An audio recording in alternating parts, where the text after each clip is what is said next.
नमस्कार, मैं हूं आपके साथ प्रगति और आप देख रहे हैं टोटल टीवी। किसान अपनी मांगों को लेकर लंबे समय से आंदोलनरत हैं। कई दौर की बैठकें बेनतीजा रहने के बाद भी अब अन्नदाता आंदोलन तेज करने जा रहे हैं।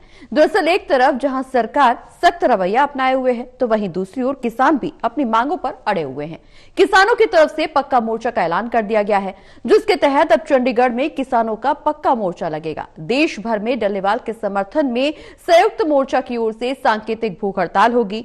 लेकिन इस बीच चंडीगढ़ से पक्का मोर्चा से पहले पंजाब के किसान नेताओं के आवास पर पंजाब पुलिस ने छापेमारी कर दी। एक्शन लेते हुए पंजाब पुलिस ने पक्का मोर्चा से पहले कई किसानों को हिरासत में ले लिया, जिससे किसानों की नाराजगी भी बढ़ गई है। अब ऐसे में सवाल यह है कि दोनों पक्षों में तनातनी के बीच मसला सुलझाया कैसे जाएगा। सवाल यह भी कि आखिर पंजाब के मुख्यमंत्री बैठक बीच में ही छोड़कर क्यों चले गए। एक सवाल यह भी कि भगवंत मान के बैठक छोड़ के जाने के क्या मायने निकाले जाएं। आज की चर्चा में इन्हीं कुछ सवालों के जवाब ढूंढने की कोशिश करेंगे।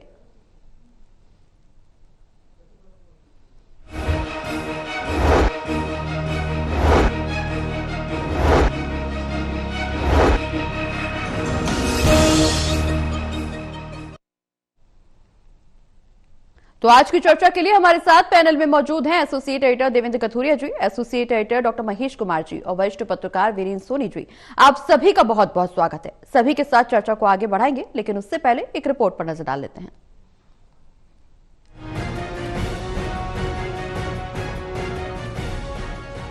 किसान 6 फसलों पर प्रदेश सरकार से न्यूनतम समर्थन मूल्य लागू करने समेत कुल 18 मांगों को लेकर लंबे वक्त से अड़े हुए हैं।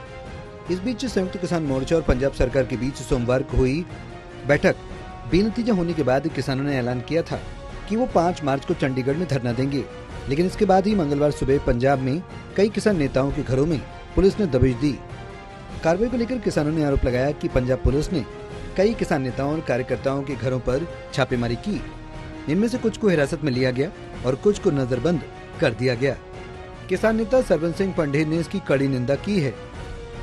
जड़ा लगभग 35 जथेबंदियां वालों जड़ा चंडीगढ़ मोर्चा लाउणा सीगा, पता नहीं अपने भरावां नाल मीटिंग दे अंदर किहड़ी गल होई आ, रात वो मीटिंग टुट गई तां सरकार जबर ते उत्तर आई। लगभग खबरां ने भी सारे पंजाब दे विच जिन्ने भी पंजाब दे अंदर SKM ਨਾਲ जुड़ियां होईयां जथेबंदियां ने उन्हां दे घरां ते छापे मार के आगूआं नूं गिरफ्तार किया गया वा। देखो मैं तो खनौरी मोर्चे ਦੇ ਵਿੱਚ ਅਸਾਂ ਦੇ ਇੱਥੇ ਕੋਈ ਆਪਣੇ ਪ੍ਰੋਗਰਾਮ ਆ, ਜਿਵੇਂ ਅੰਗਰੇਜ਼ ਸਿੰਘ ਬਾਕੀਪੁਰ ਦੀ ਬੱਕੀ ਬਣਾਉਣੀ, ਉਹਦੇ ਵਾਸਤੇ ਵਿਚਾਰ ਚਰਚਾ ਕਰਨ ਵਾਸਤੇ ਮੈਂ ਕੱਲ ਆਇਆ ਹਾਂ।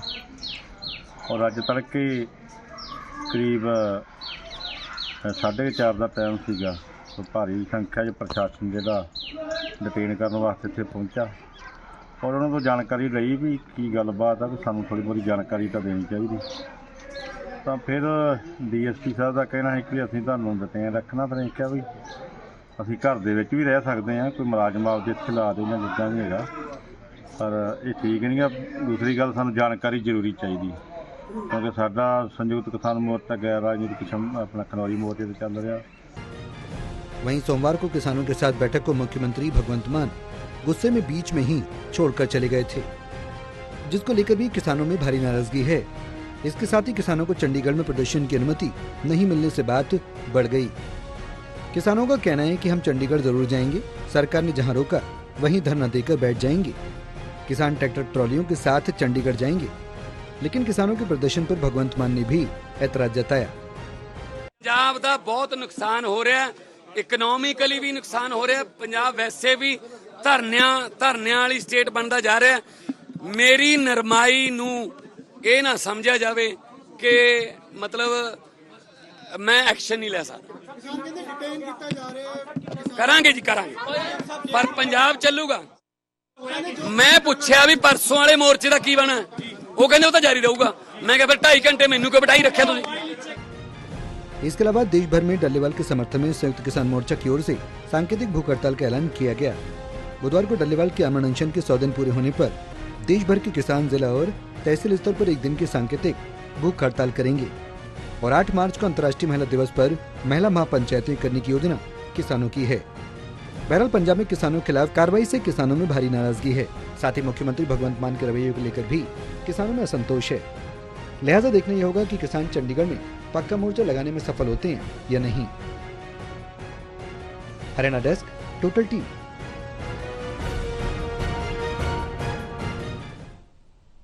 तो किसानों की तरफ से आंदोलन तेज करने की तैयारी की जा रही है। हालांकि सरकार भी अब सख्त रवैया अपनाती हुई नजर आ रही है। ऐसे में सवाल लगातार यही उखड़ता हुआ नजर आ रहा है, बनता हुआ नजर आ रहा है कि आखिर बीच का रास्ता क्या होगा, कैसे इस मुद्दे पर बातचीत बनती हुई नजर आएगी। इस चर्चा की शुरुआत देवेंद्र जी आपसे करेंगे। किसान पक्के मोर्चे की तैयारी में है, सरकार का रवैया भी सख्त है, कैसे समाधान निकल पाएगा?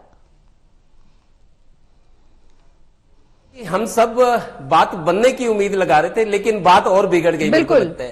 जिस तरीके से कल चंडीगढ़ में किसान संगठनों के साथ मुख्यमंत्री भगवंत सिंह मान भी मौजूद थे, चूंकि मामला ज्यादातर पंजाब का है। हरियाणा वाले कहते हैं हमने तो एमएसपी दे रहे हम 24% पे, लेकिन किसानों में हरियाणा की कोई ज्यादा तलखी या नाराजगी नहीं है। पंजाब के किसान कह रहे कि हमारे को नहीं मिल रहा एमएसपी, भले ही हरियाणा में मिल रहा हो लेकिन हमारे को, तो उन्होंने हरियाणा पंजाब बॉर्डर पे ये मोर्चा खोला हुआ है। मेरे ख्याल 10 महीने से ज्यादा हो गए हैं। दिल्ली वाला आंदोलन अगर 13 महीने चला था तो यहाँ मेरे ख्याल 10-11 महीने के बीच हो चुके हैं। बिल्कुल। कल जब बैठक हुई चंडीगढ़ में कल जब बैठक हुई 98वां दिन था, 98 डेज हो गए थे दल्लेवाल के आंदोलन को। लेकिन बात ऐसे बिगड़ी, मैं आपको बताऊं, जब ये किसान संगठनों के साथ भगवंत सिंह मान मौजूद थे तो भगवंत सिंह मान ने ये कह दिया कि आपको मोर्चा लगाने की, इस तरह धरने लगाने की क्या जरूरत है, सीधे मेरे पास आइए। तो किसान नेता ने कह दिया कि आपको मिलना कौन सा आसान है, आप मिलते कहां हैं? बिल्कुल, आप मिलते कहां हैं, आपको मिलना कौन सा आसान है? इसी बात पर वो उखड़ गए। उनको ये भगवंत सिंह मान ने ये कहा, जाओ तुम कर लगाओ, धरने ही लगाओ, फिर अगर मैं मिल नहीं सकता मेरे पास आओ, सीधे आपकी समस्या का हल निकालेंगे। उन्होंने कहा आपको मिलना कौन सा आसान है, अब तक कौन से आप माने थे? यहीं से वो भड़क गए भगवंत सिंह मान और बैठक छोड़कर चले गए। उसके बाद कल शाम को ये ऐलान हुआ कि मुख्यमंत्री जिस तरीके से बैठक छोड़कर गए हैं तो किसान भी बाहर आ गए वार्ता की टेबल से। तो उन्होंने रात को फैसला लिया कि अब चंडीगढ़ में पक्का मोर्चा लगाएंगे। चंडीगढ़ हरियाणा पंजाब की राजधानी है और यूनियन टेरिटरी है जो सेंट्रल गवर्नमेंट के अंडर है। चूंकि वहां यूनियन टेरिटरी में उप राज्यपाल जो है, एक तरह से जो पंजाब का राज्यपाल होता है यूनियन टेरिटरी का, उसको उनको इंचार्ज बनाया गया है। अब बात यूं बिगड़ गई, जिस तरीके से भगवंत मान कह रहे हैं कि आपको जो करना है कर लीजिए, लेकिन किसान संगठन भी मेरे को लगता है, चाहे हरियाणा हो, पंजाब हो और यूपी के 3 स्टेट ऐसी हैं जहां के किसान नेता और किसान संगठन बहुत आक्रामक दिखते रहे हैं। अब मेरे को लगता है बात और बिगड़ गई है। एक उम्मीद बंधी थी लेकिन बात और बिगड़ गई। अब देखते हैं, आज 99 दिन है डल्लेवाल के आंदोलन का, कल 100वां दिन, और कल 100वें दिन कोई पक्का मोर्चा चंडीगढ़ में लगाने की बात हो रही है और पूरे देश में एसकेएम के समर्थन में सांकेतिक भूख हड़ताल हो रही है। मेरे को लगता है मामला थोड़ा सा और उलझ गया। बिल्कुल महेश, ये मामला पेचीदा होता जा रहा है चूंकि संयुक्त किसान मोर्चा की ओर से सांकेतिक भूख हड़ताल की तैयारी की जा रही है। इस बीच कुछ किसानों को हिरासत में भी लिया गया है। दोनों पक्षों की तलखी साफ दिख रही है। रास्ता कैसे निकलेगा, क्यों किसानों को हिरासत में लिया गया? देखिए, मुझे लगता है कि सबसे बड़ी गलती यहाँ पर भगवंत मान की तरफ से की जा रही है। देखिए, अब तक के किसान आंदोलन को अगर हम समझने की कोशिश करें, अब बीते 13 महीनों के दिल्ली के बॉर्डर पर लगाए गए किसान आंदोलन की पूरे इतिहास को अगर हम समझने की कोशिश करें तो अब तक जो आंदोलनकारी किसान थे वो भारतीय जनता पार्टी के खिलाफ थे। और भगवंत मान सरकार की अगर बात की जाए तो 10-11 महीनों का जो आंदोलन यहाँ हरियाणा और पंजाब के बॉर्डर पर देखने को मिल रहा है, खनौरी बॉर्डर पर देखने को मिल रहा है, पंजाब की धरती पर किसान आंदोलनकारी किसान पूरी तरह थे। जब वो हरियाणा प्रदेश के अंदर दाखिल होने की कोशिश कर रहे थे, जब हरियाणा पुलिस की तरफ से बल प्रयोग किया गया था, तब ड्रोन का इस्तेमाल कर, तब आंसू गैस के गोले छोड़कर उन्हें अंदर यानी हरियाणा प्रदेश में दाखिल होने से रोका गया था। अगर बल प्रयोग किया था तो पंजाब सरकार ने नहीं किया था, हरियाणा की सरकार की तरफ से यह कोशिश की गई थी कि वो पंजाब के आंदोलनकारी किसान पंजाब की धरती पर रहे, हरियाणा में दाखिल ना और हरियाणा की धरती से होकर राजधानी दिल्ली तक नहीं पहुंचे। अब तक किसान आंदोलन का स्वरूप क्या था? अब तक का किसान आंदोलन का स्वरूप यह था कि आम आदमी पार्टी पूरी तरह आंदोलनकारी किसानों के साथ खड़ी थी। दिल्ली प्रदेश के मुख्यमंत्री थे अरविंद केजरीवाल, और उस वक्त जब किसान आंदोलन चल रहा था तो 13 महीनों के किसान आंदोलन के दौरान दिल्ली अब पूरा का पूरा सहयोग और समर्थन अरविंद केजरीवाल की आम आदमी पार्टी की सरकार की तरफ से दिया गया था आंदोलनकारी किसानों को। तो यकीनन अब जो है एक तरीके से धार बदलती हुई नजर आएगी। अब तक जो आंदोलनकारी किसान भारतीय जनता पार्टी के खिलाफ खड़े थे, अब वो आम आदमी पार्टी की सरकार के खिलाफ भी खड़े हो जाएंगे। और अगर पंजाब की धरती पर ही आंदोलनकारियों के साथ टकराव की मुद्रा में आम आदमी पार्टी की जो सरकार है वो आ जाती है, तो फिर ये भारतीय जनता पार्टी के लिए आसान स्थिति हो जाती है। अब वो हरियाणा में दाखिल होने की कोशिश नहीं करेंगे, बल्कि पंजाब सरकार के साथ ही मुकाबले की कोशिश करेंगे। अब जो शक्ति का इस्तेमाल होगा आंदोलनकारी किसानों का, जो क्षमता का इस्तेमाल होगा, वो केंद्र की सरकार या फिर हरियाणा सरकार के खिलाफ इस्तेमाल करने के बजाय अब वो पंजाब की सरकार के साथ मुकाबले की स्थिति में होंगे। और ये सबसे विपरीत परिस्थिति आम आदमी पार्टी के लिए हो सकती है, क्योंकि दिल्ली प्रदेश से भी अब उनकी सरकार पूरी तरह खत्म हो चुकी है। ऐसे में अगर पंजाब में भी मोर्चा खोल दिया गया आंदोलनकारी किसानों की तरफ से आम आदमी पार्टी सरकार के खिलाफ, तो यकीनन फिर भगवंत मान और उनकी आम आदमी पार्टी बहुत बड़ी मुश्किल में आने वाली है। और भारतीय जनता पार्टी के लिए इससे सहज स्थिति नहीं हो सकती, क्योंकि अब तक आंदोलनकारी किसानों के सहयोग और समर्थन में खड़ी थी आम आदमी पार्टी। लेकिन अगर आम आदमी पार्टी या आम आदमी पार्टी की भगवंत मान सरकार अगर आंदोलनकारी किसानों के साथ आमने सामने हो जाती है, तो फिर ये मोदी के लिए भी आसान हो जाएगा और नायब सिंह सैनी के लिए। बिल्कुल सोनी जी, एकमात्र ऐसा राज्य पंजाब जहां पर आम आदमी पार्टी की सरकार है, ये जो सिचुएशन बनती हुई नजर आ रही है, उससे निश्चित रूप से आम आदमी पार्टी की मुश्किलें खड़ी हो रही है और बीजेपी के फेवर में कंडीशन जा रही है।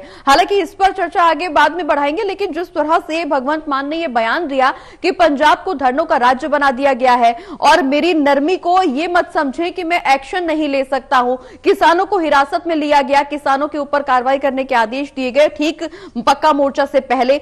ऐसे में निश्चित रूप से सरकार विरोधी तो किसान होते हुए नजर आ रहे हैं, लेकिन क्या किसान विरोधी भी सरकार हो गई है? देखिए, आज भगवंत सिंह मान ने किसानों के प्रति सहानुभूति जताते हुए कहा है कि उनकी सरकार के दरवाजे जो है वार्ता के लिए सदैव खुले हैं जी। तो मतलब सरकार भी समझती है, सरकार किसानों से वैर विरोध नहीं लेना चाहती, लेकिन सरकार की मजबूरी है।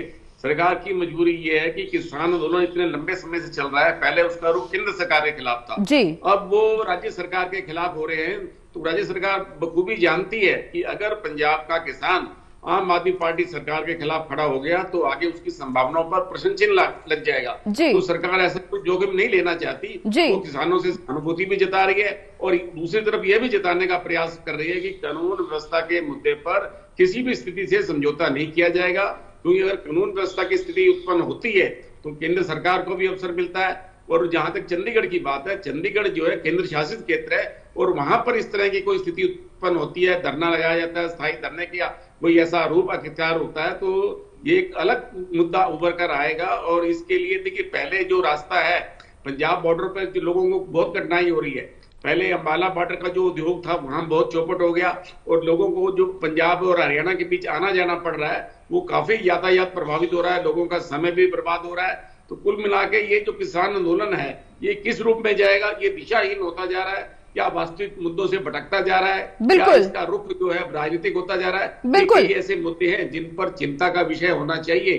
केंद्र सरकार अपने स्तर पर प्रयास कर रही है लेकिन उसे सफलता नहीं मिल पा रही, तो ऐसे में भगवंत सिंह मान सरकार की जिम्मेदारी और भी ज्यादा बढ़ जाती है। इस संवेदनशील मुद्दे पर किसानों के साथ उनको सकारात्मक सहयोग भी लेना होगा और उनके प्रति नरमी भी दिखानी होगी और ये भी दिखाना होगा कि जो दूसरे वर्ग हैं, जो गैर किसान वर्ग है, उनमें यह संदेश ना जाए कि पंजाब की सरकार जो है सिर्फ किसानों के आगे आत्मसमर्पण करती जा रही है। जी बिल्कुल, लेकिन देवेंद्र जी, जिस तरह से सोनी जी ने जिक्र किया कि सरकार किसानों से सहानुभूति भी रखती है, किसानों के पक्ष में भी बात कर रही है, लेकिन जिस तरह से किसानों को हिरासत में लिया गया, बैठक बीच में छोड़ करके मुख्यमंत्री चले आए और उसके बाद उस तरह का बयान देना कि उनकी नरमी को ये मत समझा जाए कि सख्त एक्शन नहीं लिया जा सकता, उनकी नरमी नहीं है, वो समझने की कोशिश कर रहे हैं। जिस तरह के बयान पंजाब के मुख्यमंत्री देते हुए नजर आ रहे हैं, ये दोहरा रवैया अपनाया जा रहा है। एक तरफ तो सरकार किसानों से जाती कर रही है, उनको हिरासत में ले रही, दूसरी तरफ वो इस बात का भी जिक्र किया जा रहा है कि किसानों के साथ है सरकार।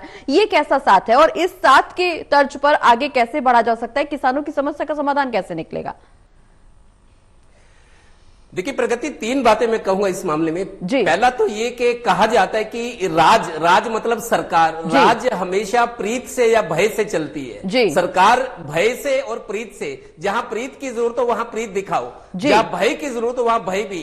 बात वो ठीक है, किसानों की मांगों से उनको सहानुभूति है कि किसानों को उनकी फसल का हक मिले, उनका जीवन स्तर सुधरे, उनके बच्चे भी अच्छे स्कूलों में पढ़े, अच्छे कपड़े पहने, वो उनको है कि इनको फसल की पूरे दाम मिलने चाहिए। लेकिन अगर कानून व्यवस्था पर चुनौती और सरकार के खिलाफ खड़ा होने की बात हो, माहौल को खराब करेंगे। आपको बता दूं, चंडीगढ़ को द सिटी ब्यूटीफुल कहते हैं। आपको बता दूं, चंडीगढ़ को सिटी ब्यूटीफुल कहते हैं। आज बहुत साफ सुथरा, हरियाली है, पेड़ है। चंडीगढ़ एक हरियाणा पंजाब, चंडीगढ़ जो शहर है वहां की आबो हरियाणा पंजाब में ऐसा कोई शहर नहीं।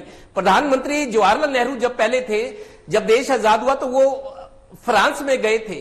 उन्होंने देखा था पेरिस, जो कहा जाता है पेरिस बहुत खूबसूरत है, रात को जब पेरिस में लाइटें जलती है तो बहुत खूबसूरत। तो जवाहरलाल नेहरू के मन में इच्छा हुई कि अब हमारा देश आजाद हुआ है, हिंदुस्तान, हमारे देश में भी कोई ऐसा शहर हो जिसकी दुनिया में चर्चा हो, जैसे पेरिस की है पूरी दुनिया में, बहुत खूबसूरत। तो एक आर्किटेक्ट ला कार्बूजिए थे, फ्रेंच आर्किटेक्ट ला कार्बूजिए, उन्होंने चंडीगढ़ का आर्किटेक्ट थे चंडीगढ़ का, वो किताबों में भी लिखा हुआ है। बहुत खूबसूरत चंडीगढ़ को जब बसाया गया था तब जवाहरलाल नेहरू प्रधानमंत्री थे उस समय। आज भी चंडीगढ़ का स्वरूप ऐसा है कि चंडीगढ़ में रहने को लोग तरसते हैं कि चंडीगढ़ जैसा शहर, आबो हवा बड़ी अच्छी है, सब कुछ प्लान्ड है, चौराहे, ट्रैफिक, बिल्डिंग्स, सारी बिल्डिंग्स एक तरह की है, उनका नक्शा एक तरह का है, खुली सड़कें हैं, आबो हवा अच्छी है। यही बात है कि जो IAS ऑफिसर्स भी हैं हरियाणा, पंजाब या चंडीगढ़ के, बिजनेसमैन है, वो चंडीगढ़ में बसना पसंद करते हैं। अच्छे एजुकेशनल इंस्टीट्यूट है। एक तो बात ये रही पंजाब की बात, पंजाब बड़ा संवेदनशील राज्य है। एक तरफ जम्मू कश्मीर वाली जो प्रॉब्लम है आतंकवाद की, जम्मू कश्मीर से सटा हुआ पंजाब है, दूसरी तरफ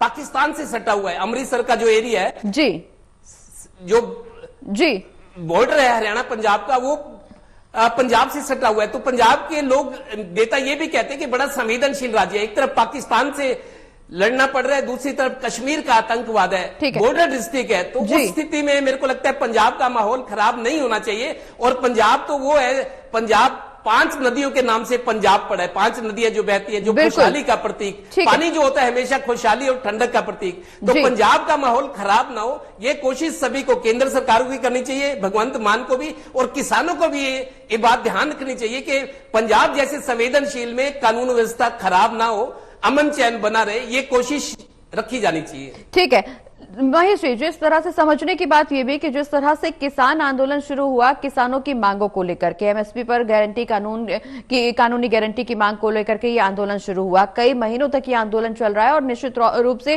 कई दौर की बैठकें भी हुई। हालांकि बैठकें बेनतीजा रही। इससे पहले भी शिवराज सिंह चौहान के साथ बैठक हुई, उस दौरान भी इस बात की उम्मीद जताई जा रही थी कि शायद अब कुछ नतीजा निकलेगा। उसके बाद पंजाब के मुख्यमंत्री के साथ बैठक हुई। उम्मीद हर बार बैठकों में यही लगाई गई कि शायद इस बार की बैठक होगी जिसमें कुछ रिजल्ट निकल करके सामने आएगा, कुछ नतीजा, किसी एक स्थिति पर पहुंच पाएंगे किसान और सरकार दोनों। लेकिन अब जो माहौल बिगड़ता हुआ नजर आ रहा है, निश्चित रूप से यह तस्वीर निकल करके सामने आ रही है कि अब जो मुद्दा है वो किसानों की मांगों से हट करके सियासी दलों के ऊपर चला गया है। क्योंकि जिस तरह से अभी तक केंद्र सरकार के खिलाफ किसान नजर आ रहे थे बातचीत करते हुए, अब पंजाब सरकार के खिलाफ भी मोर्चा खुल गया है। तो ऐसे में क्या अब ये राजनीतिक सियासी हलचल इससे तेज होती हुई नजर आएगी या सियासी माहौल में बदल गया है यह आंदोलन? देखिए, इस मुद्दे को सियासत से अलग तो किया ही नहीं जा सकता, चाहे वो पंजाब सरकार की बात हो, MSP अगर पंजाब सरकार को देना पड़ेगा तो स्टेट की इकोनॉमी पहले से बीमारी की स्थिति में है। और उसके बाद इस तरह के धरने, और आप अगर सबसे ज्यादा रेलों को रोके हुए हैं तो पंजाब में रोके हुए हैं। इस विरोध प्रदर्शन का, इस आंदोलन का अगर कहीं सबसे ज्यादा नेगेटिव प्रभाव अगर हो रहा है तो यहाँ पंजाब के व्यापार पर हो रहा है, पंजाब की कनेक्टिविटी उससे पीड़ित हो रही है। तो यकीनन यहाँ सबसे बड़ा नुकसान, अगर पहला नुकसान किसको है तो पंजाब सरकार को है, पंजाब की इकोनॉमी को है। अगर वहां का व्यापार, वहां का कारोबार अगर नहीं बढ़ेगा, आना जाना नहीं होगा, माल की ढुलाई नहीं होगी, तो यकीनन फिर इकोनॉमी पर उसका असर पड़ना ही है। उसके बाद अगर MSP की मांग आप करेंगे और प्रदेश सरकार को अगर अपने खजाने से वो MSP का हिस्सा देना हो, तो उसमें पंजाब सरकार जब अपने कर्मचारियों की तनख्वाह नहीं दे पा रही तो MSP का बोझ कैसे उठाएगी? तो यहाँ सीधा मुद्दा, ये जो मांग है सीधा राजनीति से तो जुड़ेगी ही। अगर इसी मांग को हम रेप्लिकेट करते हैं और केंद्र की सरकार पर डाल देते हैं तो फिर केंद्र की सरकार ये कहेगी कि सिर्फ एक पंजाब तो नहीं है, देश के तमाम दूसरे राज्यों के साथ भी वही सलूक करना होगा और तमाम किसानों की जो मांग है एमएसपी की वो पूरी करनी होगी। इसे एक पंजाब स्टेट से तो मांग को पूरा नहीं किया जा सकता। बिल्कुल, ये जो सबसे बड़ी राहत अगर किसी को है, चाहे पंजाब की सरकार को है, चाहे भारतीय जनता पार्टी हरियाणा की नायब सरकार को है और चाहे मोदी की सरकार को है, सबसे बड़ी राहत अगर इस किसान आंदोलन से जुड़ी अगर कोई है तो एक बात है कि संयुक्त किसान मोर्चा इस बार एकजुट नहीं है। यहाँ पर जगजीत डल्लेवाल और कुछ संगठन जो है इस विरोध को, इस संघर्ष को, इस आंदोलन को आगे बढ़ाते जरूर नजर आ रहे हैं, लेकिन जो संयुक्त किसान मोर्चा में पहले देश भर के तमाम अलग अलग हिस्सों के जो किसान आंदोलनकारी संगठन थे वो इस बार नदारद हैं। एकजुटता नहीं होने की वजह से ही यहाँ सबसे बड़ी राहत केंद्र की सरकार को है, हरियाणा सरकार को और पंजाब सरकार को भी। अब क्योंकि पंजाब सरकार से भी आमने सामने की स्थिति में किसान खड़े नजर आ रहे हैं, तो पंजाब सरकार के लिए भी सबसे बड़ी राहत वही है कि यहाँ पर सिर्फ एक संगठन या उसके साथ कुछ सहयोगी संगठन ही इस आंदोलन का हिस्सा है। संयुक्त किसान मोर्चा के बाकी संगठन सांकेतिक रूप से तो सहयोग और समर्थन की बात करते हैं, लेकिन जब संघर्ष की राह पर आगे बढ़ने की बात आती है तो फिर 100 किसानों को आगे कर दिया जाता है, जिन्हें आसानी से हरियाणा पुलिस के जवान जो है पीछे धकेलने का काम करते हैं। तो यकीनन फिर ये मुद्दा तो राजनीतिक बनेगा ही, जब भी ये मांग उठेगी ये सीधे राजनीति से जाके जुड़ेगी। लेकिन यहाँ राहत सबसे बड़ी, अगर जैसा मैंने जिक्र किया, किसानों की एकजुटता नहीं होने की वजह से सरकारों को कोई बहुत बड़ी परेशानी नहीं है। बिल्कुल सोनी जी, जिस तरह से महेश जी ने भी जिक्र किया कि संगठन नहीं है, एकजुटता नहीं है, संयुक्त किसान मोर्चा के कई संगठन हैं जो यहाँ पर आंदोलन तो कर रहे हैं, अपनी बात तो उठा रहे हैं, लेकिन उनमें एकजुटता नजर नहीं आ रही। शायद यही वजह, ये भी एक वजह हो सकती है जो किसानों की मांगों को गंभीरता से या इस पर कोई नतीजा नहीं निकल पा रहा है, क्योंकि सरकार को भी पता है कि इनमें एकजुटता नहीं है। और अब जिस तरह से पंजाब सरकार के साथ तलखी हो गई है किसानों की, निश्चित रूप से आम आदमी पार्टी की तो मुश्किलें बढ़ रही है, लेकिन कहीं ना कहीं ये बीजेपी के फेवर में जा रही है कंडीशन। देखिए, ये बात तो बिल्कुल स्पष्ट है, जो दिल्ली का किसान आंदोलन था उसकी व्यापकता थी और उसका व्यापक असर भी हो रहा था, केंद्र सरकार भी हिल गई थी। जो पंजाब आंदोलन है वो कोई विशेष प्रभाव नहीं छोड़ पा रहा। बिल्कुल, किसान आंदोलन के अंदर जो वामपंथी संगठनों की घुसपैठ हो गई है और भारतीय जनता पार्टी भी इस बात को जानती है, और इस आंदोलन को विफल करने के लिए अभी तक कोई ठोस प्रयास भी नहीं किए गए, क्योंकि केंद्र सरकार की ओर से भी देखिए मामला सुप्रीम कोर्ट में था, विशेषज्ञों की कमेटी बनी, बातचीत हुई, कोई हल नहीं निकला।